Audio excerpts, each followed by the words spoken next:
बेटी और बेटी के बीच के फर्क को मिटाने के लिए हरियाणा सरकार लगातार प्रयासरत है और तरह तरह की योजनाएं भी चला रही है ताकि प्रदेश में बेटियों का भविष्य बेहतर हो सके।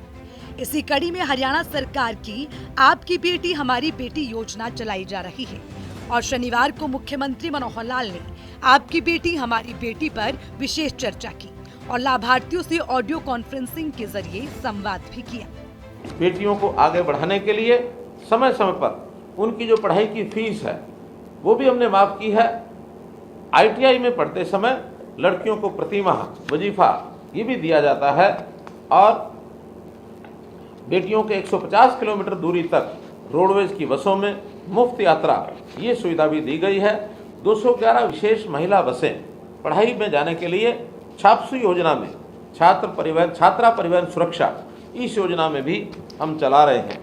हम BPL परिवारों की किशोरी और महिलाओं को मुफ्त में सैनिटरी पैड उपलब्ध करवाने के लिए महिला किशोरी सम्मान योजना ये भी हमने उसमें लागू किया है।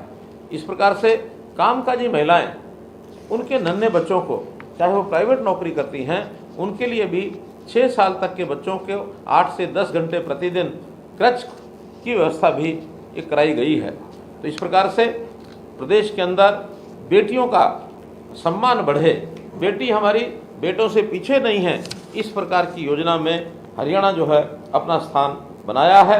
तो आज मैं इस अवसर पर हमारी बेटी आपकी बेटी हमारी बेटी इसके अंतर्गत जो बेटियों को लाभ मिला है 21,000 रुपया जिन बेटियों के नाम से जमा कराया है उनके माता पिता से आज मैं बात कर रहा हूं।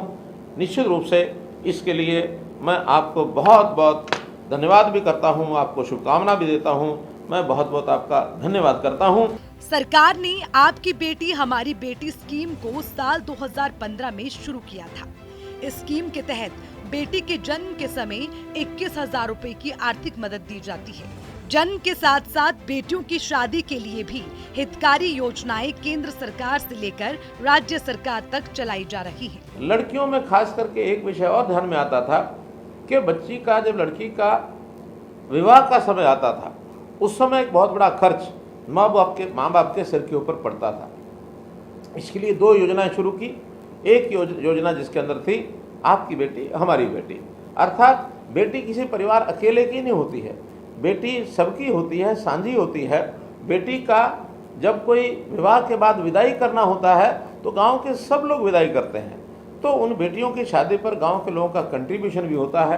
परिवार पर ज़्यादा वजन न पड़े, हमने बेटियों की शादी में 31,000 रुपये से लेकर के 71,000 रुपये तक की नगद राशि ये देनी शुरू की है। खास करके जो हमारे BPL परिवार हैं, SC समाज के परिवार हैं, उनको ये राशि देनी शुरू की।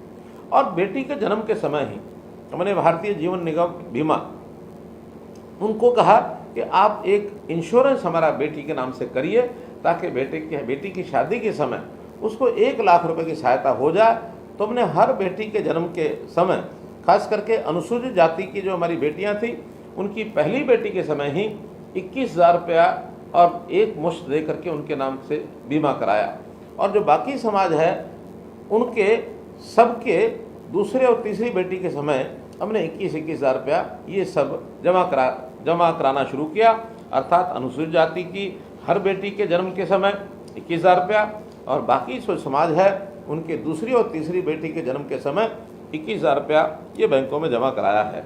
अभी तक 2015 के बाद 4,30,278 लड़कियों को इस योजना का लाभ मिला है और ये राशि माता पिता की सहायता के लिए उनके जन्म के समय काम आएगी।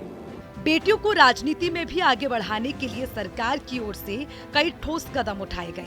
पंचायती राज में बेटियों की भागीदारी सरकार की ओर से 50% कर दी गई है।